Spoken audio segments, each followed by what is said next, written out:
ঢাকার আশুলিয়া, বরগুনা, গাজীপুর ও মানিকগঞ্জে যানবাহনে আগুন দিয়েছে দুর্বৃত্তরা। ভোরে আশুলিয়ায় সড়কের পাশে থেমে থাকা পিকআপ ভ্যান, গাজীপুরে বাস এবং বরগুনার আমতলী ফেরিঘাটে পার্কিং করা যাত্রীবিহীন বাসে আগুন দেয় দুর্বৃত্তরা। আর মানিকগঞ্জের শিবালয়ে থেমে থাকা স্কুল বাসে আগুন দিলে চালক গুরুতর দগ্ধ হন। এই ঘটনায় নিষিদ্ধ ছাত্রলীগের 5 নেতাকর্মীকে গ্রেফতার করেছে পুলিশ। এদিকে পটুয়াখালীতে জুলাই তৃতীয় স্তম্ভে আগুন দিয়েছে দুর্বৃত্তরা। প্রতিনিধিদের তথ্য ছবিতে desk report. Lily beauty soap, যার অ্যান্টি এজিং গুণ তারুণ্য ধরে রেখে ত্বককে করে উজ্জ্বল। তারুণ্যময় উজ্জ্বল ত্বকের জন্য রিমার্ক। শুক্রবার ভোর 5টার দিকে ঢাকার আশুলিয়ায় সড়কের পাশে থেমে থাকা একটি পিকআপ ভ্যানে আগুন দেয় দুর্বৃত্তরা। পরে খবর পেয়ে ফায়ার সার্ভিসের একটি ইউনিট ঘটনাস্থলে এসে আগুন নিয়ন্ত্রণে আনে। এ সময় পিকআপটি সম্পূর্ণ পুড়ে যায়।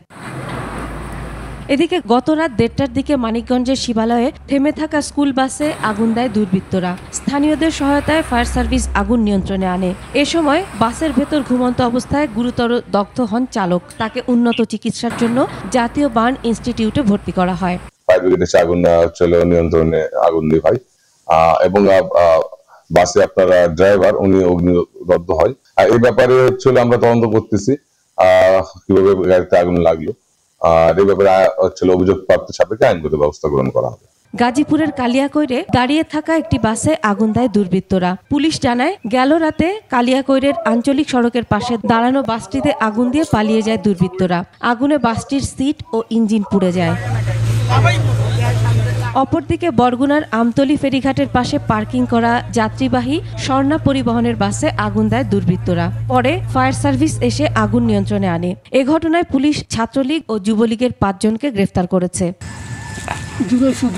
পটুয়াখালীর ঝাউতলায় জুলাই শহীদদের স্মৃতিস্তম্ভে অগ্নিসংযোগের ঘটনা ঘটেছে। বৃহস্পতিবার গভীর রাতে অজ্ঞাত দুর্বৃত্তরা এ ঘটনা ঘটায়। স্থানীয়রা সকালে স্মৃতিস্তম্ভের নিচের অংশে আগুন দেওয়ার চিহ্ন ও কালো দাগ দেখতে পান। তবে এতে স্মৃতিস্তম্ভের কোনো ক্ষতি হয়নি। পুলিশ জানায়, দায়ীদের চিহ্নিত করতে সিসিটিভির ফুটেজ সংগ্রহ করা হচ্ছে। Masum আলিসা, desk report, 21 television.